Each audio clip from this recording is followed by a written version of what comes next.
देश, या देशाला एक संस्कृती आहे, या राज्याला एक संस्कृती आहे, आपल्या परंपरा आहे. आणि म्हणूनच हा केविलवाना प्रयत्न आहे.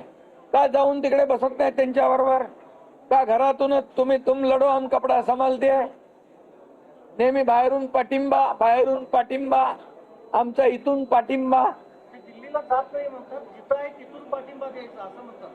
जाणार का म्हणून विचारलं दिल्लीला त्यांना.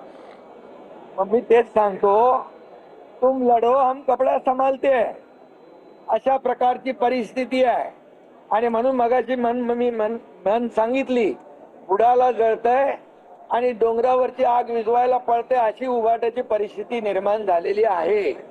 त्यांना काही कळत नाही की कधी काय आंदोलन करायचं.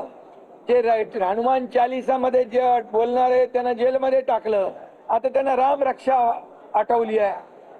आता त्यांना कळलंय की जो राम का नहीं वो किसी काम का नहीं, म्हणून राम रक्षा सुरू होती आहे. आणि म्हणून मी बोललोय विधान परिषदेमध्ये.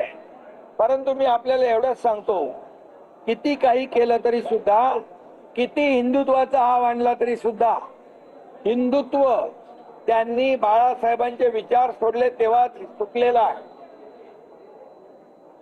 स्वातंत्र्यवीर सावरकरांना माफीवीर म्हणणाऱ्यांच्या मांडीवर बसले तेव्हाच सोडलेला आहे. आणि म्हणून या देशाच्या प्रधानमंत्र्यांवर नेहमी या ठिकाणी आरोप करायचे. अरे ज्यांनी राम मंदिर बांधून दाखवलं, ज्यांनी 370 कलम हटवून दाखवलं, बाळासाहेबांचं स्वप्न ज्यांनी साकार केलं, त्यांच्यावर तुम्ही आरोप करताय. आणि म्हणूनच हा एक केविलवाना प्रयत्न आहे. मी आपल्याला एवढंच सांगतो की आता त्यांच्याकडे कुठलेही मुद्दे नाहीत. आणि म्हणून अशा प्रकारचे जे त्यांनी सोडलेले मुद्दे, विधानसभेच्या अधिवेशनामध्ये हिंदुत्वाचा मुद्दा घेऊन चूक केली, हिंदुत्वाचे विचार घेऊन चूक केले असं म्हणणारे आता म्हणतात गर्व से कहो हम हिंदू है. आणि राम रक्षा हे आंदोलन ते करतात, हा मोठा विनोद आहे. दिल्लीला आलेला हा मंत्रिमंडळ विस्तार कधी होणार आहे, काय शिवसेनेला मिळणार आहे दिल्लीमधून? मित्रपक्ष म्हणून तुमच्या खासदारांची संख्या वाढली, तुम्ही दावा करताय अधिक अतिरिक्त मंत्रिपद मिळावं.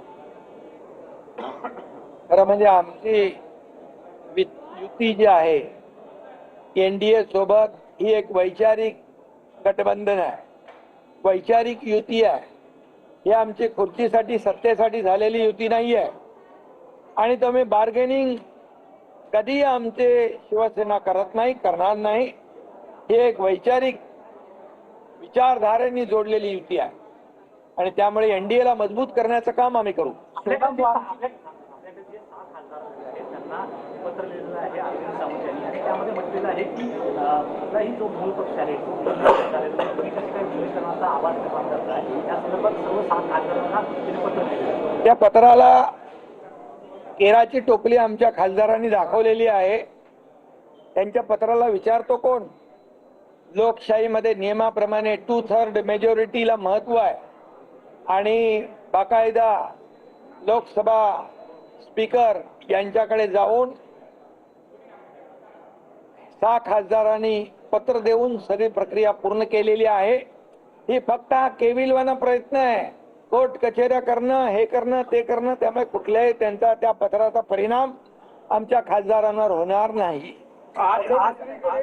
दुसरीकडे जर बघायचं असेल तर चेंबूरची जी घटना घडली त्यामध्ये पालिका आयुक्तांनी ते अहवाल आलेला आहे, त्यामध्ये कुठेतरी अधिकाऱ्यांना बचाव आहे ते केलं जातं असं पाहायला मिळतं. ठाण्यामध्ये एक बॅनर पडला, तिकडे देखील अशाच पद्धतीने. मी ताबडतोब ठाण्यातल्या आयुक्तांना फोन केला, सगळे बिलकुल बॅनर काढून टाका, एकही बॅनर ठेवू नका आणि कुणालाही बेकायदेशीर बॅनर लावून देऊ नका. बेकायदेशीर बॅनर लावतील त्यांच्यावर कारवाई करा. आणि जे होर्डिंग आहे ते होर्डिंग, जे अनधिकृत होर्डिंग असतील ते काढून टाका. जे अधिकृत असतील त्याचं स्ट्रक्चरल ऑडिट करा. कुठलाही दुर्घटना होता कामा नये अशा प्रकारचे स्पष्ट सूचना निर्देश मी आयुक्तांना दिलेले आहेत. शरद पवार एनडीए सोबत आलेलं चालेल का? शरद पवार त्यांचा पक्ष एनडीए सोबत आलेलं चालेल का राज्यात आणि केंद्रात? अरे तुम्ही जर आणि तर काय गोष्ट करता राज्यामध्ये? खासदार तुमच्याही संपर्कात सगळे उपमुख्यमंत्री मी आहे, ते माझ्याकडे येतात, मुख्यमंत्र्यांकडे येतात, कामं घेऊन येतात, त्याच्यामध्ये काय आहे? सोनम वांगचुक को लेकर जिस तरीके से सपोर्ट करने का फैसला किया गया उद्धव ठाकरे द्वारा, कैसे देखते हैं इसको? सोनम वांगचुक जी को जो सपोर्ट उबाटा ने किया है, ये सिर्फ मैं कहता हूँ कि एक राजनीतिक फायदा उठाने का एक कोशिश है। और मैं ये कहूँगा कि वो हमेशा कहते हैं बंगाल में ये हो गया, बांग्लादेश में ये हो गया, नेपाल में हुआ, श्रीलंका में हुआ, कि ऐसे बोल बोल के यहाँ के युवाओं को उकसाने का काम, कोशिश ये उबाटा करती है या कांग्रेस करती है। मैं आपको ये बात कहूंगा कि श्रीलंका, बांग्लादेश, नेपाल की अर्थव्यवस्था पूरी तरह गिर चुकी थी, पूरी तरह जीरो हो चुकी थी, वहाँ नौकरियां नहीं थी, खाने को मोहताज थे, इसलिए वहाँ के लोग रास्ते पे उतरे हैं। मैं आपको बताऊंगा इस देश में 2014 से पहले की परिस्थिति देखिए। 2014 से पहले कितने बड़े बड़े स्कैम हुए, कितने बड़े बड़े घोटाले हुए, भ्रष्टाचार हुए, ये यहाँ के देश के युवाओं ने देखा है अपने आंखों से। और 2014 के बाद जैसे देश को आगे बढ़ाने का काम, पूरा जीवन समर्पित करने का काम मोदी जी ने देश के लिए किया है। इसलिए ये ऐसे परिस्थिति में कई देशों की अर्थव्यवस्था पूरी तरह खत्म है, डगमगा गई है, चरमरा गई है। ऐसी परिस्थिति में भारत देश की अर्थव्यवस्था न की मजबूत की, बल्कि उसको आगे बढ़ाने का काम किया। आज भारत एक विकसित भारत 2047 का सपना जो है, आर्थिक महासत्ता बनाने का मोदी जी लिए हुए है। और इसलिए युवाओं को पता है आज मोदी जी ने क्या लक्ष्य किया है।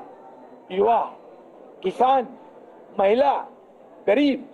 और इसलिए मैं कहूंगा हमारे देश की परिस्थिति बहुत ही मजबूत है और उन देशों से उल्टी है। और आज युवाओं के लिए कई योजनाएं, महिलाओं के लिए कई योजनाएं, किसानों के लिए कई योजनाएं, 80 करोड़ लोगों को मुफ्त में राशन देने का काम कौन कर रहा है। 32 करोड़ लोगों को गरीबी से ऊपर उठाने का काम किसने किया है? मोदी जी ने किया है। और ये देश की जनता भी जानती है और युवा वर्ग भी जानता है।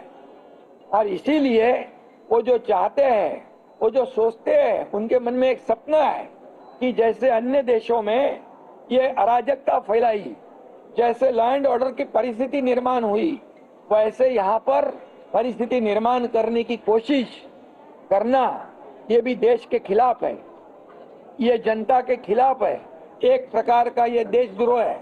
और मैं कहूंगा, और इसीलिए खिलाफ बात करो, सरकार के खिलाफ बात करो, लेकिन लोगों को भड़का के ये उदाहरण देते, मिसाल देते बांग्लादेश की, मिसाल देते हैं